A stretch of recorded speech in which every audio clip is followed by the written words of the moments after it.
The moment his boots sank into the spongy soil, the world changed. The air was thick, sweet with decay and whispering leaves, and the drone of insects pulsed like a heartbeat beneath the canopy. He had come for a story, a myth, a forgotten ritual, whispered only in trembling tones. The Black Brew ceremony. Every step deeper into the jungle felt like crossing an invisible border between life and something ancient that refused to die. A flock of scarlet macaws burst into the air as thunder rolled, and the river behind him seemed to retreat. What if this road wasn't on any map, he thought, staring at the overgrown path that his GPS swore didn't exist. The light dimmed, the forest pressed closer, and something unseen breathed back at him. Then, from the mist, a woman's silhouette appeared, wrapped in bone beads and shadows, watching him with eyes that didn't blink. The rain began without warning, heavy, drumming, alive. They trudged deeper, following Amahuara's silent lead. Every direction looked the same. Vines curled into faces, roots coiled like veins. The jungle whispered his name, or maybe it was just wind. His camera flickered, lens fogging with heat and static. Mateo muttered something in Quechua that sounded like a prayer. When the trail opened into a clearing, he saw huts woven from bone-white reeds and skulls dangling from branches. He asked who they were meant to ward off. Amahuara didn't answer. She only smiled, as if she knew he would find out soon enough. He noticed carvings everywhere, swirling patterns on bones, totems shaped like screaming faces, eyes gouged out and replaced with polished stones. The air smelled of blood and roots. Inside one hut, bowls of dark liquid steamed, releasing a strange perfume. His pulse quickened. The brew. It had to be the brew. He raised his camera, but the lens refused to focus, as if the jungle itself rejected being captured. A sudden chill swept through him when Amahuara's voice whispered close to his ear, though she stood across the room. "The spirits see you now." Night fell without a sunset. One moment golden, the next black. The village disappeared behind curtains of mist.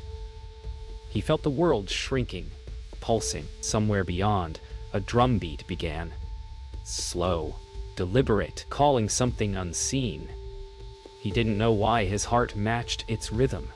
Mateo's eyes were wide, his hand gripping the machete tighter. Then Amahuara appeared again, carrying a wooden bowl filled to the brim with black, swirling liquid. "You wanted truth," she murmured. "Now drink." He lifted the bowl, the scent of earth and ash filling his lungs. It tasted like soil and lightning. The world tilted. The jungle roared, not with sound, but with memory. He saw himself reflected in 1,000 eyes, each blinking from within the trees. The earth shook beneath his feet, and his camera crashed to the ground, screen splintering with stat. Before he could scream, darkness swallowed him whole. Then came a whisper. "Not human, not kind. Welcome back."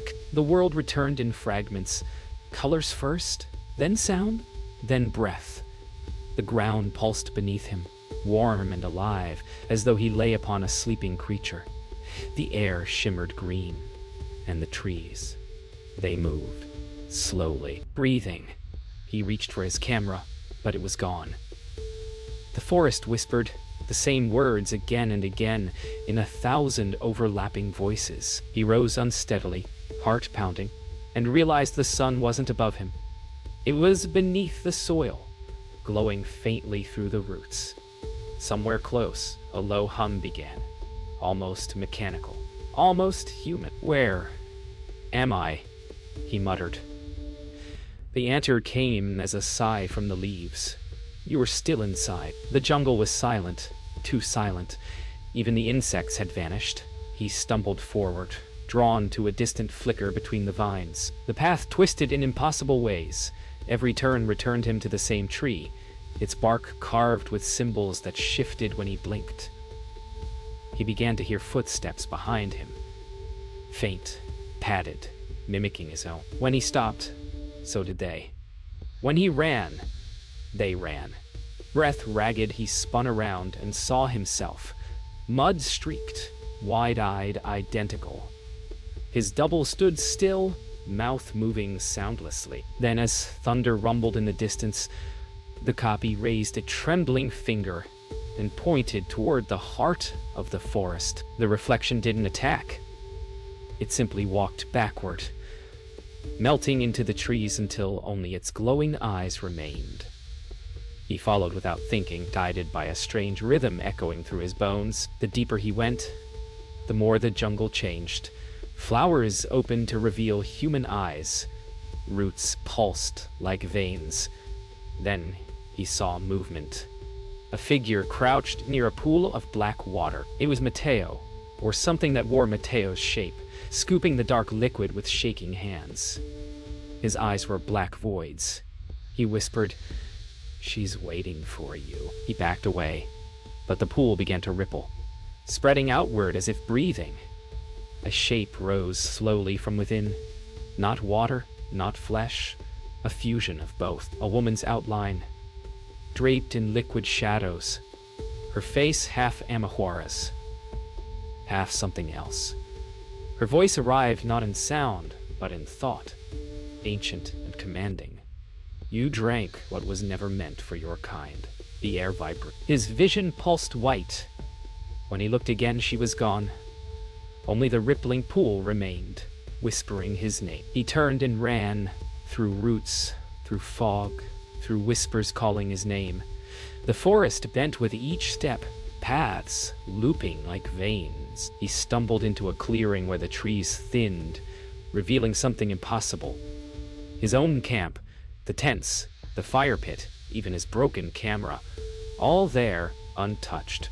Only one thing was different. Hanging above the campfire, strung by vines, was a human heart still beating slowly, and beside it his name carved deep into the soil. The heart stopped beating the moment he stepped closer. The jungle exhaled, and time fractured. He felt a rush of air and found himself standing in the same clearing. But younger fires burned there, and figures danced around them. Drums pounded, raw and ancient. He wasn't watching the past, he was inside it. Warriors painted in ash and blood circled a bound man at the center. A foreigner, pale, terrified, begging for mercy. The shaman, Amahuara, younger, her tattoos darker, raised a wooden bowl filled with the same black brew. She whispered words he couldn't understand, and when the man drank, his scream merged with the drum beat. The forest around them shuddered, as if feeding on the sound. He staggered backward, clutching his head. The images bled into one another. A colonial outpost burning, soldiers running through the jungle, and Amahuara standing before them, holding that same bowl, untouched by time. He saw faces he'd never known but somehow recognized. Explorers, scientists, men with cameras, each drinking the brew, each vanishing into the soil. His mind screamed for reason, but the forest only whispered, "You wanted truth. Here it is." Then he saw a final image that made his stomach turn. His own face among the lost eyes, black and lifeless. He woke again, gasping. The vision was gone, but the clearing remained, only older, darker. His camera light flickered to life by itself, casting a narrow beam across the trees. The carvings from before had changed. Now they were portraits, his portraits. Every trunk bore his face, each one screaming silently. He dropped the light, and the faces blinked in unison. Somewhere behind him, the soft hum of a recording camera began. But he wasn't filming. Something else was. He spun toward the sound, but it wasn't a machine. It was laughter. From the shadows stepped Amahuara, older again, her skin wrinkled like dry leaves, her eyes luminous. "You see them now," she whispered. "Every soul who drank." She gestured to the trees, and he realized the faces weren't carved, they were grown. Their lips moved faintly, whispering in 100 overlapping voices. "The brew does not open the mind," she said. "It opens the door, and the door does not close." Something shifted inside him, a vibration in his blood, a slow burning in his throat. He coughed and black liquid dripped from his mouth. Amahora smiled sadly. "You are becoming one of us," she said. He fell to his knees as the forest seemed to sigh with relief, as if welcoming him home. From somewhere deep within the earth, drums began again, slower this time. Heartbeat steady. He realized the sound wasn't coming from far away. It was coming from his chest. The forest no longer looked like a place. It felt like a living thought. The ground rippled with every breath he took, and the trees swayed in rhythm to his heartbeat. Ethan could no longer tell where his skin ended and the jungle began. Roots pressed against his veins as if reaching for what flowed inside. The air shimmered with colors not meant for human eyes. Blues that hummed, greens that pulsed like sound. He tried to speak, but his voice came out as a whisper of leaves. From somewhere deep inside the forest, Amahora's voice echoed, neither near nor far. "You are inside the memory now." He stumbled forward, each step leaving prints that filled instantly with black water. Shapes moved in the mist. Faces, hands, forms that dissolved before he could focus. The air buzzed with whispers repeating his name in different voices. He reached a river that shimmered like mercury. Its surface reflected not his face, but hundreds of others. Explorers, villagers, soldiers, all staring back, mouthing a single word. "Stay." He closed his eyes and threw a stone into the water, but instead of ripples, a scream rose from the depths. A soft light approached, a lantern swinging gently.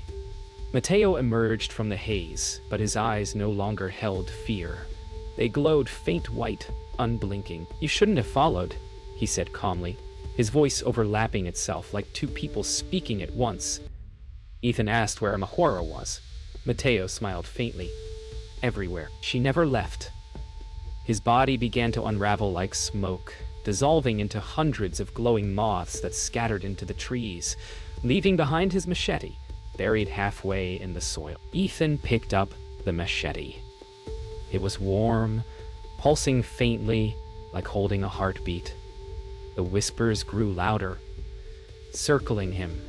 He turned, and the jungle closed in. Trees twisting, roots crawling across the ground. A massive ceiba tree loomed before him, its bark shimmering with faint movement. Shapes beneath it stirred. Dozens of faces, half-formed, trapped in its surface. They blinked and spoke in one voice. "Drink again." He saw the wooden bowl appear at the tree's base, filled once more with the forbidden brew, glowing like liquid night. He knew he shouldn't. He knew the first drink had already stolen something from him, but the forest demanded it. His hand trembled as he lifted the bowl again. The liquid pulsed with light, swirling faster until it formed shapes. His own memories, his mother's face, the city skyline, the camera in his hand. They faded one by one. As the last image disappeared, he whispered, "I just wanted to understand." Then he drank. The world erupted into silence, and everything, sound, color, thought, folded inward. When sight returned, he was back by the river, but the world was wrong. The trees pulsed backward, the water flowed upward, and the sky shimmered in reverse. He watched raindrops rise into clouds, his breath forming mist that drifted into the past. His own footprints reversed themselves, filling with soil as if time were stitching shut his path. He tried to scream, but the sound came out backward, sucked into the jungle. On the horizon, figures moved, not approaching, but unhappening, fading into light. He realized he wasn't walking through the forest anymore. The forest was walking through him. He wandered until he saw smoke, the same campfire from before, flickering as if replaying a memory. His camera lay beside it, perfectly intact. The screen glowed, showing footage of him drinking the brew, over and over, each loop slightly different. A new expression, a new outcome. In one, he laughed. In another, he screamed. In the last, he looked straight into the lens and whispered, "You're next." His heart slammed against his ribs. He reached to shut it off, but the screen cracked by itself. Bleeding black fluid across his hands, the jungle began to hum again, vibrating deep in his chest. Shapes moved beyond the trees, outlines of men and women walking backward into the mist. He recognized them. The explorers, the soldiers, the vlogger before him, all swallowed by the brew. Their mouths opened, and the same whisper echoed through the air. "Finish what you started." The ground opened beneath his feet, revealing glowing roots that pulsed like arteries. Something inside him answered that call, and for the first time, he didn't resist. The roots climbed his legs, curling around his skin like gentle fingers. Instead of fear, warmth filled his chest. He saw flashes of the world through the eyes of the forest. Rivers flowing through centuries, tribes rising and vanishing, the ceiba tree standing unbroken. For the first time he understood, the forest didn't kill, it preserved. Every soul who drank became a part of its memory, a whisper in its veins. He smiled through tears as the light beneath the soil grew brighter. Then, faintly, a camera shutter clicked. He turned toward the sound and saw a figure standing among the trees. Amahwara, ageless now, her form half human, half vine. In her hand, she held his camera. "Every traveler leaves a story," she said softly. "Now yours will feed the roots." She lifted the camera and pointed it at him. The lens flickered, recording. "Smile," she whispered. Light burst around him, white and endless. When it faded, only the forest remained, silent, breathing, alive. And somewhere within the ceiba's bark, a new face had begun to form. He floated between darkness and light, weightless, without breath or heartbeat. The jungle was gone, or perhaps he had become too much a part of it to notice. Whispers surrounded him, countless voices overlapping in languages long forgotten. Each word pulsed like the rhythm of blood in his temples. He realized he wasn't hearing them. He was remembering them. Images surfaced in his mind. The first fire ever lit in this forest. The first drop of rain that carved the river. The first human who dared to look into the black brew. He had become their memory, their echo, trapped in a cycle of endless recollection. He opened his eyes, if they could still be called that, and saw the jungle from above, every leaf shimmering with veins of light, every river winding like a silver serpent. Time pulsed in slow waves. He felt the heartbeat of the earth beneath it all, ancient and slow, whispering to him through roots and wind. Below, Amahwara walked through the forest, holding the same wooden bowl. She looked up, as if sensing him. For a moment, he thought she smiled, not cruelly, but like a mother proud of her child who finally understood. Amahwara stopped beneath the ceiba tree, the same one that had swallowed him. She placed the bowl at its roots, then spoke words that resonated through him like thunder underwater. The ground glowed softly, revealing the faces in the bark, all breathing in unison. He felt the pull, a call to return, to complete the circle. He wanted to resist, to scream, to be human again. But humanity felt like a dream fading at dawn. And when the last echo of her chant faded, his body began to dissolve into light. The jungle spoke inside him. It wasn't sound anymore. It was emotion, pure and endless. He felt the joy of rain, the sorrow of burning trees, the hunger of soil, and the patience of stone. Every thought he had scattered into roots and rivers. He realized the forest wasn't just alive. It remembered everything that ever touched it. And now, so would he. His last trace of identity flickered as his voice blended into the chorus of spirits. From the canopy above, a single bird cried, a sound so human it almost broke the spell. And then, silence. Centuries passed in the span of a single breath. Villages rose and vanished. The forest regrew over ruins, over bones, over stories. Tourists came, took pictures, left, and far beneath it all, in the roots of the Seba, Ethan's consciousness watched, waiting. Every time someone whispered the legend of the forbidden brew, he stirred, faintly, like wind through leaves. His voice was gone, but the forest spoke for him now, calling softly to those who would come next. "Drink," it murmured. "See what we see." Rain fell again, steady and cold, washing over the forgotten path that once led to the old village. The jungle had reclaimed everything. Every hut, every drum, every trace of the ritual. Only the ceiba tree remained, standing ancient and untouched. Insects hummed where prayers once echoed. The river, swollen and wild, carried whispers that could almost be words. And yet, when the wind shifted, a faint glow moved beneath the roots. A heartbeat, slow and patient. Something still waited.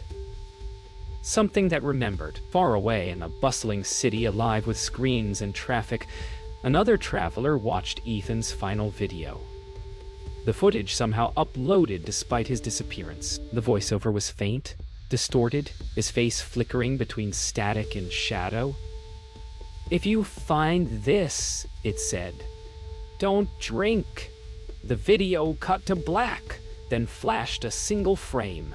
Coordinates deep in the Amazon. The traveler stared at them, pulse racing, the same hunger for truth burning in his chest. He smiled slightly, maybe just one sip. Weeks later, the jungle breathed him in. The new traveler moved through the same overgrown trail, unaware that his steps echoed another's. Birds scattered. The river grew silent. He stopped by the same ceiba tree and unpacked his gear.